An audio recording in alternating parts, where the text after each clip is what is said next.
In the previous lesson, we looked at the purpose of the provisional family of responses. In this lesson, we'll focus on the first member of the provisional family, the 100 trying.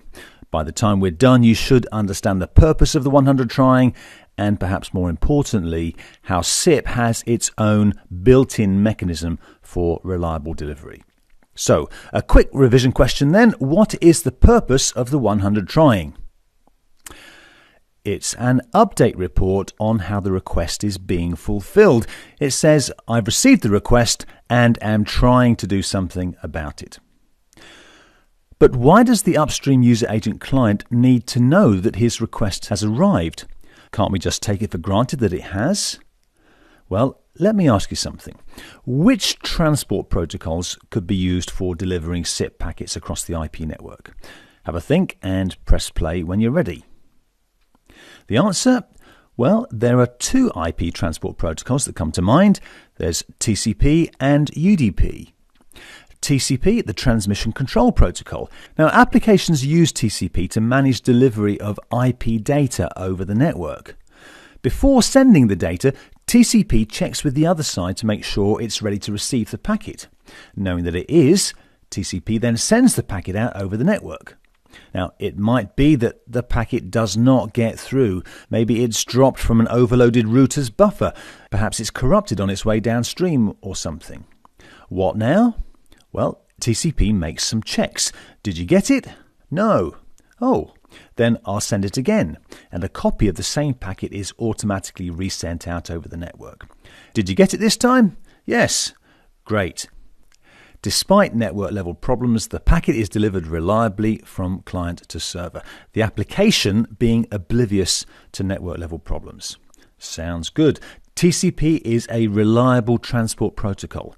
It takes care of retransmissions so that the application above doesn't have to.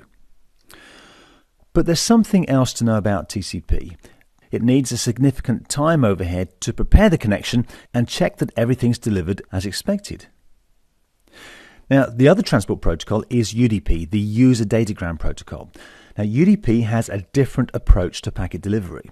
When it receives some data to transport over the network, it says to itself, well, I'll send the data, but I really don't care what happens, whether it arrives or whether it doesn't.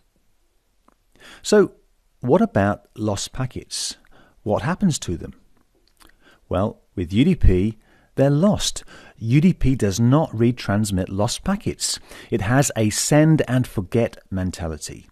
UDP is an unreliable transport protocol. Lost packets are lost packets. So why would anyone want to use UDP? Because it's fast. Unlike TCP, there's no setup time to prepare the connection. So with that in mind, which do you think is the default transport protocol for SIP? The slower, reliable protocol or the faster, unreliable protocol? Well, the default transport protocol for SIP is UDP, the faster but unreliable protocol. Unreliable? Does that seem strange? What if an invite request gets lost on its way? Without reliable delivery, the request will never arrive and the call will never get set up. Worry not. SIP has its own built-in mechanism for reliable delivery, a mechanism that's dependent on the 100 trying. Here's how it works. After sending out a SIP request, the user agent client, the UAC, sets a timer. Then, if the request gets lost and nothing comes back before the timer expires, the UAC knows a delivery problem has occurred, so resends the request, or a copy of the request, resetting the timer as it goes. This time the request arrives just fine, and so to be polite, the user agent server, the UAS, sends back a 100 trying to say, I've received the request and I'm trying to do something about your invite. But the network is having a bad day today, and the response gets lost on its way back upstream. What now?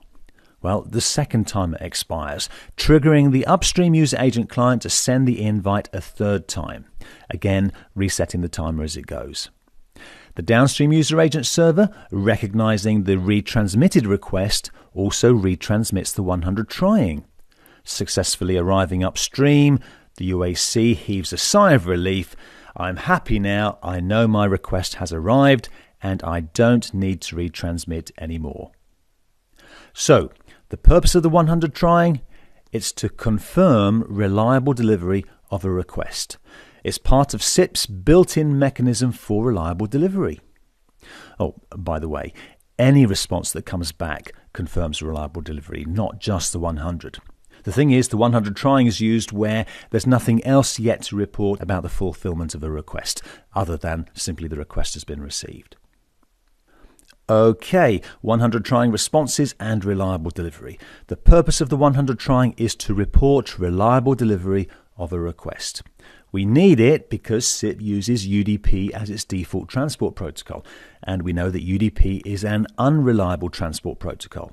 It's a send and forget protocol. It doesn't care if packets get lost. SIP uses it though because it's fast. SIP's reliable delivery mechanism depends on a user agent client setting a timer after sending a request. If nothing comes back before the timer expires, the request is resent.